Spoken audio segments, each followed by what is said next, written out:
this video, I survived another 100 days with only one heart in Minecraft Hardcore. If you haven't seen the first 100 days, I'd recommend checking them out, but I mean, it's not like I can stop you from just watching this one. Hope you guys enjoy. The first day back started with me remembering everything I did and setting up some signs about general objectives I had for the next 100 days. Some goals were pretty achievable, some were unrealistic. Regardless, I was motivated to complete as many as I could, and others I didn't note here. My first point of interest was this cool village pretty close by. It feels like my world has a ton of villages compared to most worlds. I spent all day running around and found nothing more, but was hopeful tomorrow would bring some of the new update stuff. And it didn't, but on day 103 I finally found the Cherry Blossom Grove, which I was super hyped about. I ran up to it and it was really beautiful, but as a second nature to me, I immediately started yoinking what resources I could since I wanted the wood and I had some builds I had planned for. Overall, I really enjoyed this new biome, though it was mostly just trees. Amazing as well how modders had never done anything even remotely similar to this before. It's crazy, honestly, how Mojang does that. Regardless, I flew off looking for new deserts or jungles because I wanted to start doing some archaeology that the last update added. Unfortunately, I didn't, but I did find a broken nether portal. I got a Bane of Arthropod's axe, which was exactly what I needed, and some golden carrots, which are yummy. Day 104, I journeyed some more and found this swamp with mangroves, which is cool as it's still fairly new content, even if it's not from the latest update. So I decided to get to chopping, making use of my new Louis Vuitton golden axe. I found some more destroyed portals and shipwrecks, but nothing of the new updates, so on day 105 I just started heading out. On my way home I was sliding a lot on the ice, which is fun, but I was a bit paranoid because in the last 100 days I almost died twice from suffocating in blocks, so it felt good when I had to start on foot again. I arrived home on day 106 and set up some extra chests as I was getting a bit overfilled with items. The first couple days back were pretty uneventful, but that was all going to change very soon. I left my house and there were pillagers rolling up again. I made a fairly foolish choice and decided I should just start a raid since it would give me more totems since I was kind of lacking ever since the Ender Dragon fight. But little did I know, on hard mode, even raids are buffed and have more waves, getting a total of 7, so this was going to be incredibly hard. The initial raiders were easy enough, but each wave was going to keep getting stronger and stronger. I ran around to get a good vantage point to shoot for the first wave. It was hard though, as apparently pillagers and raids gained swiftness, making bows really hard to use as I need really good aim. Night came and went, and I was still looking for the last raider of this first wave. Finally I found him in the center of town. Indicators are super scary still for me, since he can instantly proc my totem even with my cool armor.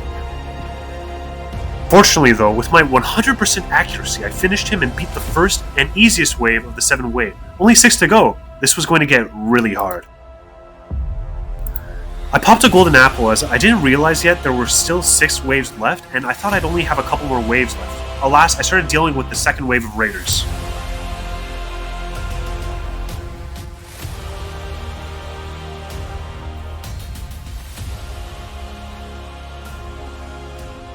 I hit the bell because it reveals where the last couple raiders are, and I realized they were in the ravine, so I went to deal with them. Honestly quite nice they got stuck there, but because of my misunderstanding of the amount of waves, I was already down to 2 golden apples and the third wave was beginning.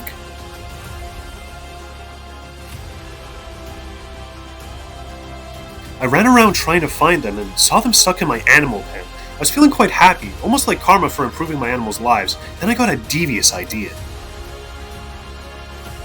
I journeyed out to find lava so I could get a lava bucket and set up my own personal pillager KFC. I got back and poured it down. I was a bit worried for my animals, but Ravagers had started spawning this wave and they're super hard to deal with because of their big health pools, and I mean, it was just so satisfying to watch them burn. Here you can see just how tanky the Ravager is. He was sitting in the lava for a long time and he was still alive. He was also doing some sick dance moves which made me kind of want to keep him as a pet, but he could instantly kill me, and I mean, he was also killing my cows, and I'm the only one who's allowed to kill my cows. The fourth wave spawned, and now there were witches. At first I thought witches seemed pretty weak, but later on I would realize they're actually massive threats. But for now, they were just target practice. To my dismay, near the end of the fourth wave, I realized the pillagers had got into my mending villager and killed them. Fortunately, I still had one villager in another house, but this would mean I would have to find a new village to get mending books from. I dealt with the final witch of the wave and realized I was out of golden apples. With 3 waves left and no golden apples, this was going to get really scary really fast, especially since I was also running out of arrows. But for this wave, they all started banging their heads on the walls of the last villager's house, so I could just snipe them easily. However, at one point they stopped beefing with the wall and started beefing with me, so I had to take on my lava strats, but apparently pillager AI is actually programmed to avoid lava, so I'd have to be a bit more clever about how I placed it. It was getting late though, so I really needed to kill them. Fortunately they lined up and were hitting each other, so I could just deal with them easily. Funny they don't even try not to hit their ally.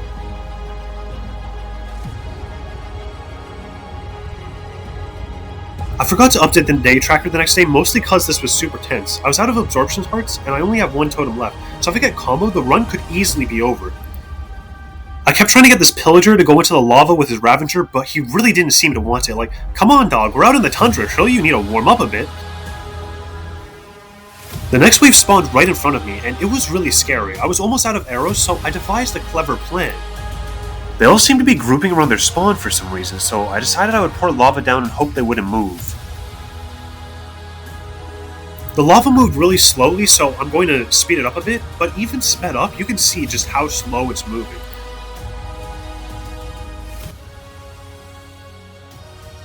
But once it did land, it really just one-shot most of the wave.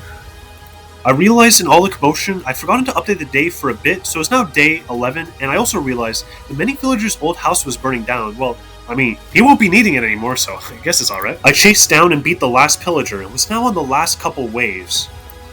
It took a while, but eventually I got a good vantage point of the current wave. The waves are getting scary, as we had Evokers on Ravagers now, which is a horrible combo. Since the Evoker got a single summon off, I was probably dead, because they easily do more than one heart.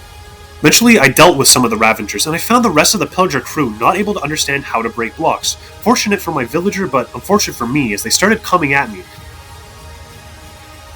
I used my last couple arrows to clean up the Invokers, since I didn't want to burn the totems, but unfortunately, turns out there's a time limit for raids. You need to complete them within a certain amount of time, or else they just end, and on the last raid wave, I just barely missed it. Regardless, the only thing I wanted was the totems, and well, the Hero of the Village buff wouldn't be super deserved anyway, since I let all but one die and burnt down some of their houses accidentally, but, I mean, a happy accident. The village kinda looks better with the burned down houses. Anyways, for some reason that night, I went to bed beside my house, outside in the cold. I guess I'm just cool like that, because I'm dying from frostbite, sleeping in the snow, but that's... That day I decided to start farming some cherry wood for my builds, and because I wanted a lot more saplings. I also decided to start turning the other villager houses into ruins, since I decided to be a cool aesthetic, and I didn't want the other houses to feel self-conscious about being ruined. I also wanted the wood because I was planning a mob farm, since I wanted a nice source of XP and gunpowder for my elytra. This ended up taking quite a while. Day 114 was mostly just me working on my mob farm, but then day 115, I decided to explore this nearby cave I blocked off in the first 100 days. There was a creeper. Aw man, but I dealt with him pretty easily. Then to my surprise, I saw a spawner room right under my base, and I didn't know about it this whole time. I was kinda hyped because I did want some name tags and saddles. Zombies could still kill me if multiple got on me, so I had to be careful, but it was definitely a lot less scary than the pillagers. There were 3 name tags, which was pretty hype. Now I can claim random wildlife as mine. The rest of that day was just collecting wood and hoping for apples. Next day, I built up 100 blocks for the farm, since I was watching a guide by Voltrox, and apparently this optimizes the total mob spawned.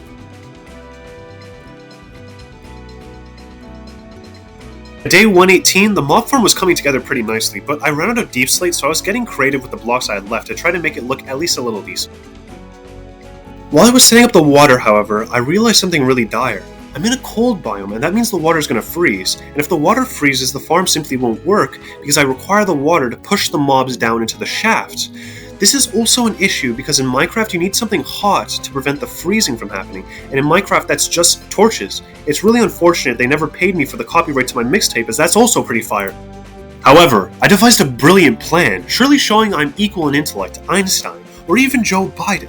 I basically just put the torch further out with the water source so the light wouldn't trickle in as much, but I think it was a bit ineffective because my mob farm seemed to be a bit less efficient than the one in the video, but it was working and it was fast enough for me in the end, so I was happy. On day 122, it was done, but everything good comes at a cost, it seems. For whatever reason, I tried to jump from this stream of water onto the ladder, then tried to put on my elytra when I missed it, and I just kind of embarrassed myself and lost a totem. This would be the first of many totems I lost in a very stupid manner. As I came back up to use the mob farm for the first time, I realized there's actually a kind of cool design from below because of the material constraints, which is nice. Fortunately, there's some clouds here, so you couldn't see it. Also, the ladder is super slow and kind of annoying, but I needed the farm to repair my mending elytra, so I couldn't fly up since I needed to repair my elytra, so... I've sped up the footage a bit so you can see the mob spawn. I went AFK for a bit. I was worried the mob farm was going to be messed up by my additions, but fortunately it was spawning a pretty decent amount. Once a decent few spawned, I killed them, and then I realized I didn't have my elytra equipped, so it wasn't repaired, so I had to wait again. A ton of creepers were spawning, which was lucky, and man, it's really satisfying farming all of these mobs at once.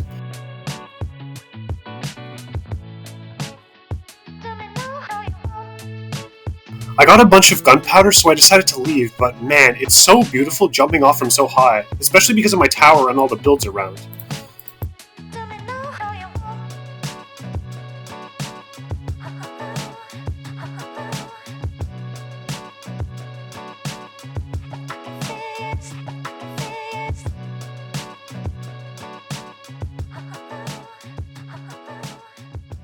Day 124, I got some resources ready for a journey into the nether on day 125. I really wanted some netherite and pigstep. Honestly, mostly pigstep since it's a really good music disc, and I've legitimately had gotten no music disc somehow.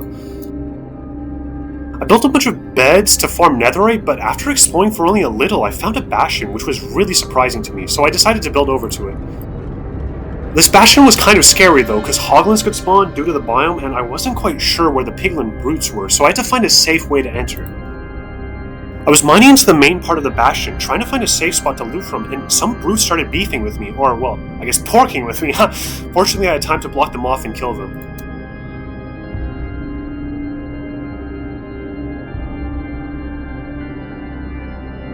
This baby hoglin was staring at me like, I'm not some hot hoglin shoddy dog, why are you staring at me like that? Anyways, he ran away, clearly learning the lesson about the dangers of simping. I built down to the gold, and I decided to block myself in, since apparently piglins can detect you through blocks at quite a large distance if you're mining gold, so I didn't want to get clowned on by some of these piglins. I also accidentally used my splash potion of fire resistance, which was a bit sad, but oh well, I still had my drinking ones. I made my way down to the maw of the bastion, and it was honestly really cool, but I was also super scared, since one wrong move and it could all be over. I looked around for some loot, but all I saw was a hoglin and a hoglin with clothes. I considered sniping the hoglin, but he seemed trapped, so I didn't want to waste arrows on him, and I mean, like, that's just kind of...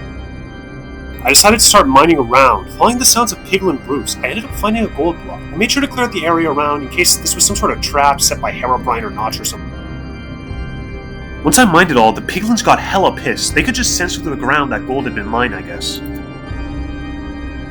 I mined for a while longer before finding another piglin brute. I assumed because there was a brute here that there would hopefully be a chest, so once I had dealt with him, I went in and lo and behold, loot. There's only 2 netherite and no pigstep, but bone blocks and a decent amount of iron made it pretty alright. The second chest of the room had a bit less, but iron and obsidian's always nice. Pretty soon after, I found another chest room. The first chest in this room had snout armor trim. Hype! Now I can have a pig aesthetic. Maybe Kermit will love me now. I mined a bit more around the bastion, but didn't find much, so I decided to head out on day 128. It was nighttime when I re-emerged, so this could have gotten dangerous if a creeper decided they wanted to visit me in my sleep, but fortunately it didn't. I put on my elytra and started flying home, but after a while, realized this was going to take a while, so I just got back in the nether since apparently I had gone out super far. I decided to fly a little bit on my elytra in the nether, which was really scary, and I immediately regretted doing it, but fortunately I landed fairly safely and could get back to walking. Speaking of regrets though, while I was walking through a basalt delta, which is in my opinion the most dangerous nether biome because of all the lava, a ghast started beefing with me, and so I just started shooting at it. I've killed many ghasts in this world, so I wasn't super stressed or anything. However, I kept missing my shots, and at some point I must have accidentally hit a zombie piglin, because mans all started beefing with me.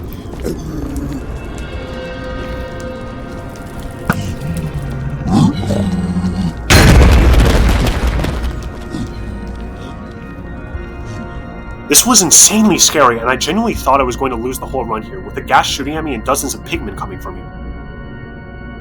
I tried building away, but they were coming at me from all angles, so I decided to just fly away to another part of town where the zombie piglin don't know me yet.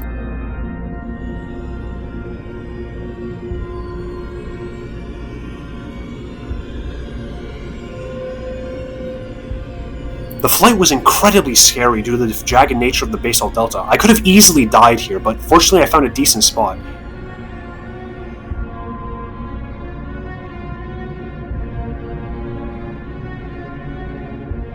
I decided just to mine the rest of the way, and fortunately doing that means I could get quartz XP to repair my Elytra.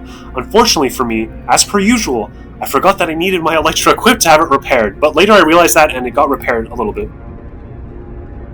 To my surprise, while I was mining home, I mined into a bastion, which was really cool, but this was quite dangerous as well, because I was in a soul sand valley, so there were hella skeletons to knock me off. I decided the safest way in would just be to mine, and then follow where the piglin brute noises take me like before. I found a chest room and the heist began. I was trying to block all the space around the chest so I could open them safely, since piglins not only get mad if you steal gold, but if you open a chest as well.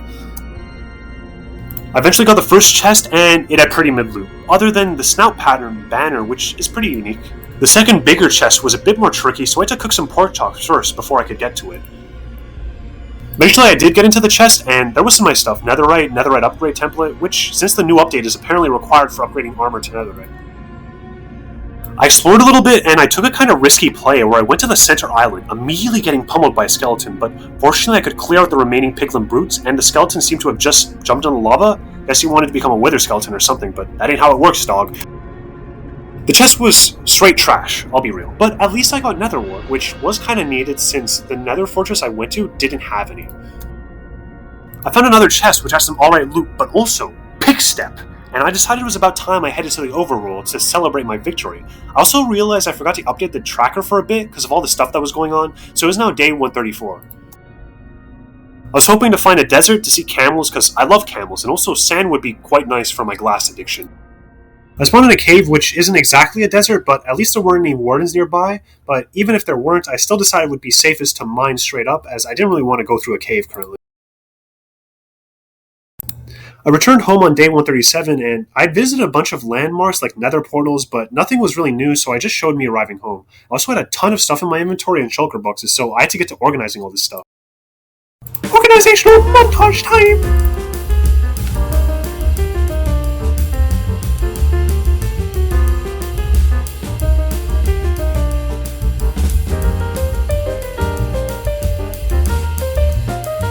Once I finished organizing, I decided to upgrade what I could with netherite. I had enough to make 2 netherite upgrades and decided to upgrade my chestplate and leggings. It looked kinda ugly at first, so I decided to put my new snout templates to use, and now I had some nice Miss Piggy-esque drip.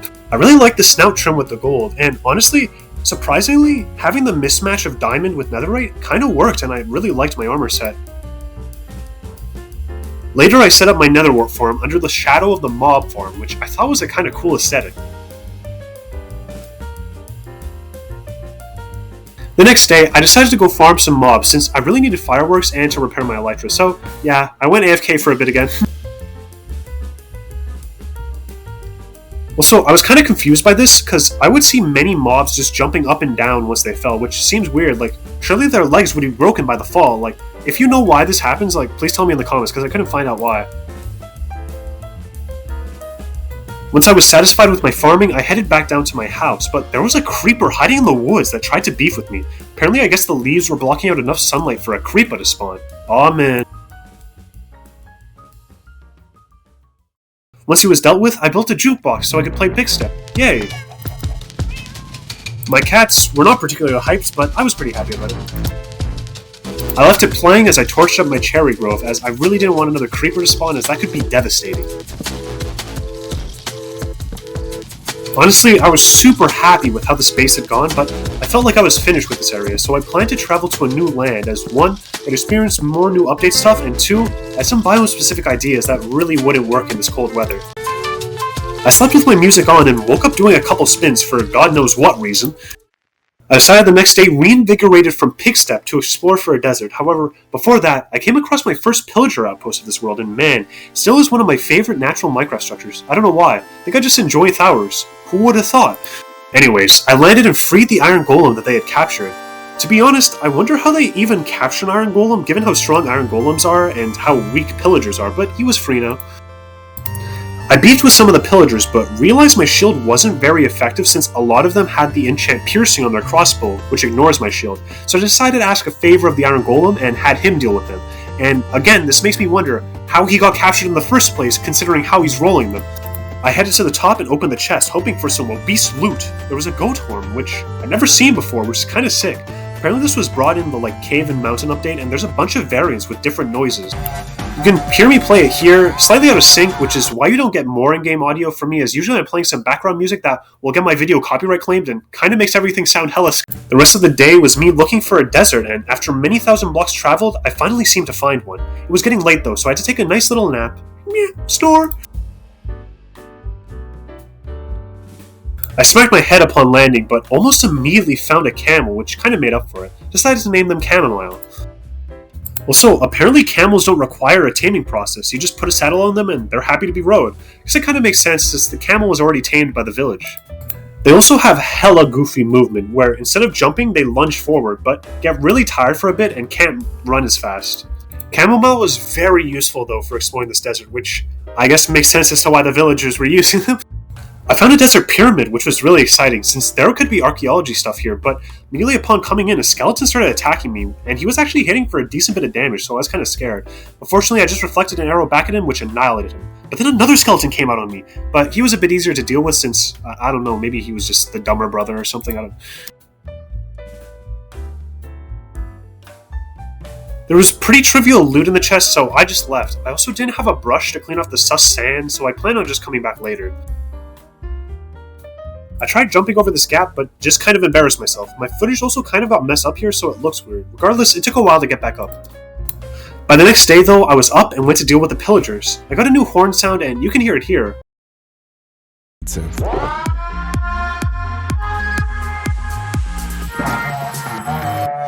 Whether you're considering writing your first song... Okay, well, no, the Spotify ad was much louder, but you could kind of hear it here, and I mean, the timing of the horn and the ad are kind of funny. The next day, I found a nice area near a coral reef that I decided would be where my new base was. So I set up my nether portal and decided to set up a pathway between my first base and this new one. This was a very long process and took a lot of durability out of my pickaxe. Eventually, my pickaxe was running out of durability, so I had to swap from 2x2 to 2x1, and I ran out of torches, so I had to use a flint and steel to set fires for light, though they last infinitely, so this is kind of a clever design for the nether. I finished the path on day 143 and crafted a couple brushes for archaeology.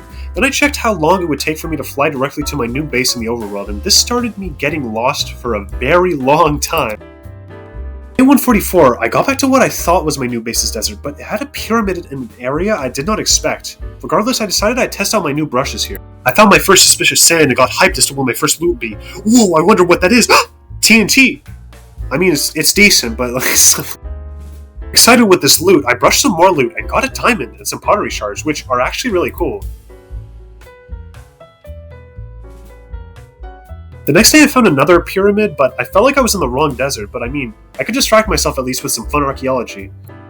I also decided I wanted to see an explosion, so I triggered the pressure plate and swam up to look at it. It was super hype. Even though I couldn't see anything, I could at least imagine it, and in my head it was pretty cool. I streamed the next 9 days, but it was basically just me trying to find my base, because I accidentally went to an area 1,500 blocks away that just happened to look very similar biome-wise. On my way back, however, I accidentally triggered another raid on the nearby village and was kind of annoyed as I didn't really want to fight another raid, but I guess I could at least get some more totems. One good thing about this village, though, is there were multiple iron golems as I freed one from a nearby pillar job.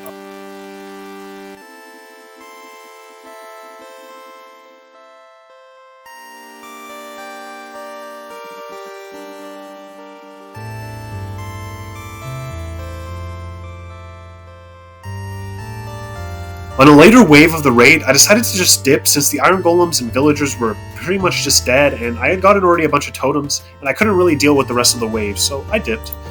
I decided to return to my first base that way because I wanted to beat the ocean monument nearby since, one, I wanted to fight the boss because that's fun, and also I needed some of the resources there. I got back there on day 156, excited but nervous for what the ocean monument could hold for me. My strategy was fairly simple though. I just intended to enter from the top so I could easily kill one of the Elder Guardians, and then try to mine around using my milk buckets to find the other ones. This was still really scary though, as the Elder Guardians could instantly kill me, and if there were multiple smaller Guardians around, I could just lose the run immediately. I killed the first one, which was fairly easy given how small the area was, and the fact no other Guardians came in, but I still had 2 more to go, and even then that was kinda hard because of his thorns. I explored a little more before finding the second Elder Guardian, and he was in a much larger chamber, which makes it a lot harder as he can move around a lot more. I set up my doors and started attacking. This is a lot harder than the first because there were many guardians running around and each of them could easily kill me and they take quite a few hits. And I mean, permanently being underwater doesn't do me any favors. Eventually I managed to kill the guardians and beat their second elder, but I still had one to go. After killing some more guardians, I found the last elder guardian. He was in a kind of precarious spot, but the real problem was this one guardian that strolled in. Them combined nearly one-shot me, but fortunately I got behind cover quickly enough to golden apple. Eventually, I dealt with the little guardian, but Big Papa was angry about it. Fortunately, without the other guardian, this was fairly routine for me now, and I beat him fairly easily.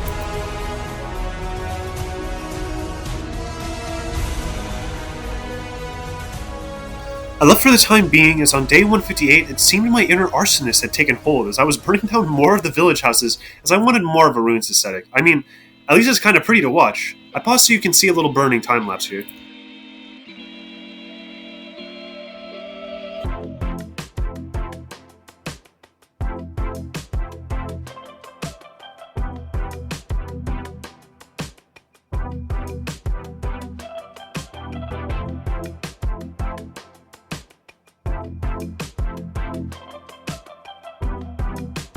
The next day, I headed back to the temple and started draining the water with the sponges I got, and it's quite satisfying to watch. Drain Gang Montage.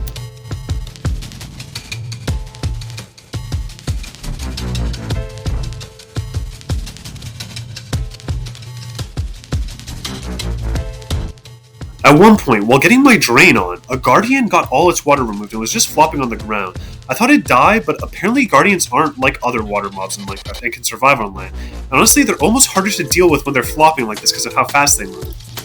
Anyways, I drained a pretty big area, so I decided to mine a decent bit. This was a very long process, but after a while I'd mined a couple stacks, but I wanted more blocks, so I went back to draining, so Drain Montage 2!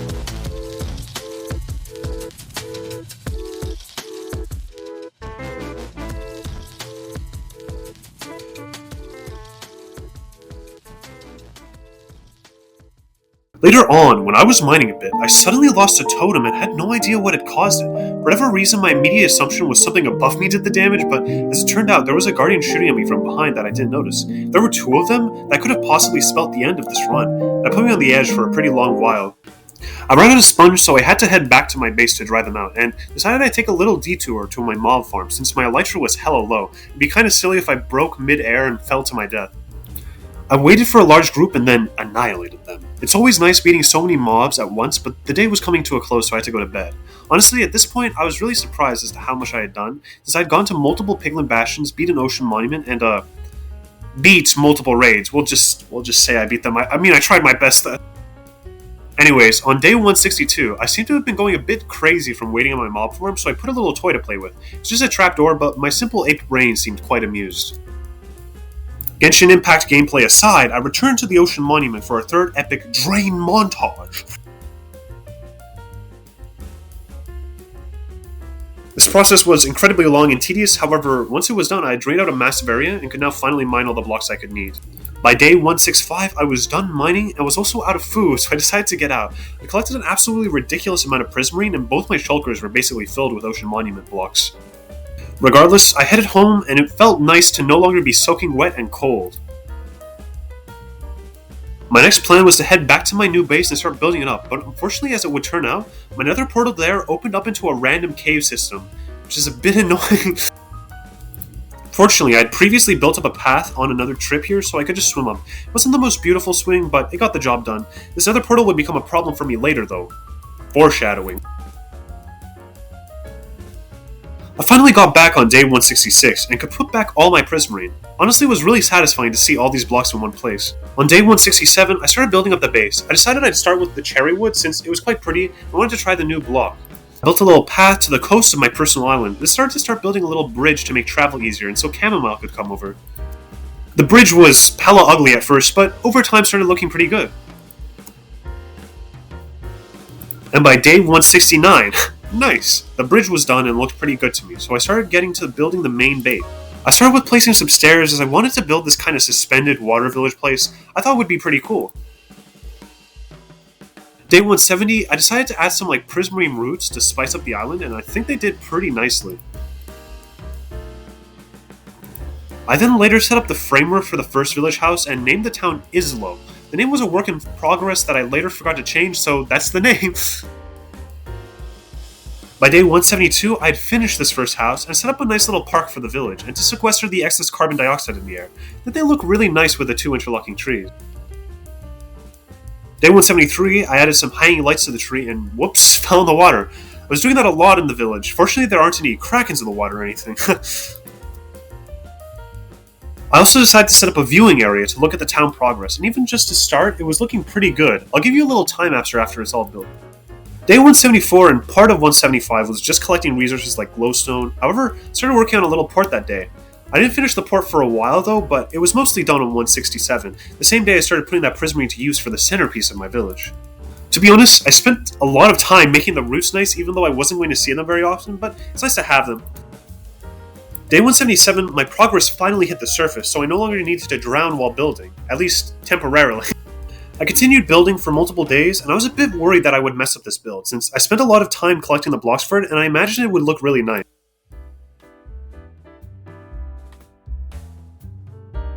I also made a bit of a whoopsie on day 182 losing a totem. Fortunately, nothing else could threaten to kill me, so I wasn't too stressed at it. Before my masterpiece was finished though, a lot of housework had to be done, but on day 187, amidst the tedium, I decided I'd import some villagers, as an oceanside village is just kinda depressing without any villagers to inhabit it. Before taking the villager though, I of course looted their hay. I mean, they wouldn't need it given most of the villager died due to natural causes when a raid magically appeared, part of nature obviously. The first villager took a bit of convincing, but eventually once he got on the boat, it was smooth sailing home. Other than this one water source that seems like I placed it, I don't quite remember why. It's likely I was like sleep practicing the bucket trick to be more like Dream, who knows really. Anyways, I swiftly brought him to my town's port and realized he had no way to get up, so I just took him to my alternate port. Once he was docked, I gave him his job and released him. I'm sure nothing bad will happen to the villager, surely. Anyways, for now I just gave him a little bit of land to tend. I could tell he was really ecstatic about his new life here. Realized there were no more villagers at the close by village, so I had to travel out to the next closest village, which was not very close and took me a full day to find, but fortunately on day 189 I touched down and was honestly just praying that the boat trip wouldn't require me building some massive canal. That'd take a while and I wanted to work on my village more. I escorted another villager to the nearby river, and it went for a decent distance before I met a blockage. I surveyed the nearby land, and fortunately if I just cleared this little path and filled it with water, I could continue on my way. This could have been a much bigger chore, so this was quite fortunate. Eventually returned home the next day, however, I couldn't find my first villager anywhere. Looked all over, but I had to assume he either despawned or something big out there ate him. My theory at the time was my villager despawned somehow, so I decided to name tag my villager Plato, in the hopes that the game wouldn't despawn an important philosopher. Regardless, I returned to the other village and picked up a cartographer and started taking him off, but I felt like it'd be rude not to bring his workstation to his new home, so I searched around a bit for it. While I searched, I interrupted this child jumping on their bed. Quite improper for a young villager. He also seemed to close the door right in front of me, which was a bit weird. I eventually found the cartography table. However, for whatever reason, I thought the cartographer used a lectern, so when I couldn't find a lectern, I just decided to leave as I thought his thing wasn't there. I brought him home and decided to give him a name. This took a lot of deliberation, but I decided that an intellectual like him needs an intellectual name. So I named him Lumbo, and we were to found a beautiful society with Plato and Lumbo. I decided the next couple days to set up more of the village so the villagers actually had a job to do instead of just Plato tending a single tile of wheat.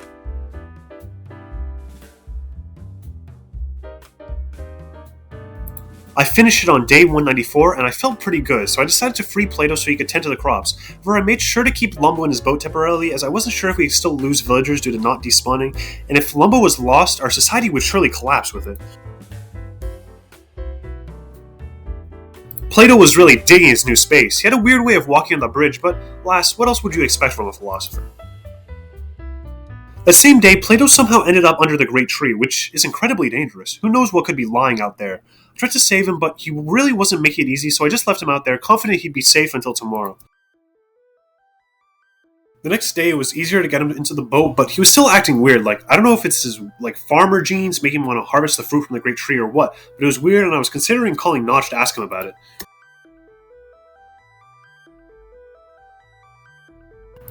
Eventually, he returned by himself, but he immediately griefed his own farm and then showed me exactly how he did it. I moved his composter so he couldn't, but man, like, why are you being like this? I also added a little tree to complete the farm, and I was pretty happy with the addition.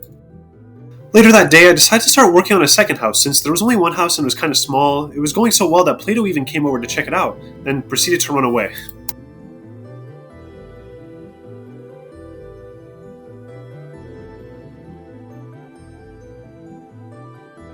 Day 196, it was done, and we had our second house. Quite dapper, if I do say so myself, but it needed furnishing, so I got to adding some nice stuff. A nice little double bed with a nightstand for our soon-to-be couple, Plato and Lumbo. Oh, there's Plato now, swimming underneath the first house. Why, though? Anyways, I turned to romance to try to get Plato back to society. It took a lot of convincing. Day 197, when I remembered to take a time-lapse shot, I saw the troglodyte Plato swimming out and I had it. He was going to have a stern talking to when I brought him home. I brought him back and for some reason decided to unleash Lumbo on the world. This would prove a mistake as he also had a proclivity for swimming away like Plato. And on day 198, disaster struck. My carelessness with my villagers had come back to bite me. I had no idea where Lumbo or Plato were. I looked all over, tears in my eyes, thinking they must have drowned or something. I found Lumbo, but then it dawned on me. My nether portal was just open. Plato must have walked in and, oh no, what if he started living in a nether village and won't want to come home? I had to check if he was there. He fortunately was just there at the front, but for whatever reason at first I couldn't just push him back through. Eventually I decided to just take the portal and see if that allowed Plato to come through, but apparently my first villager also, Nameless Villager 1, was there. Honestly, I liked it better when I thought of cracking it. The next day, I tried many strategies to get them out of the cave, but my final attempt was a water elevator, which took a bit to get right, but eventually I pushed them both in and, well, hoped they would survive. First came unnamed villager number 1, and he took a bit of damage, but overall was in good shape. However, I noticed Plato was taking a bit long. Surely he's just writing a poem, I thought. However, I thought wrong. He was actually just drowning. I tried to save him, but unfortunately he died. Well, whatever. We have 2 villagers anyway, since Lumbo's still safe, so I can just get in my boat and bring an unnamed villager home. I was happily surprised when I got home and Lumbo had trapped himself in a boat so as to not go anywhere unsafe. Regardless, I went to bed the next day. My final tribute to this world was building a little apple with a worm, named Lerm. Truly the perfect ending to the 200 days. Also, here's that time-lapse of the base being built. It's a bit scuffed because I forgot some days, but overall you get the key moments here.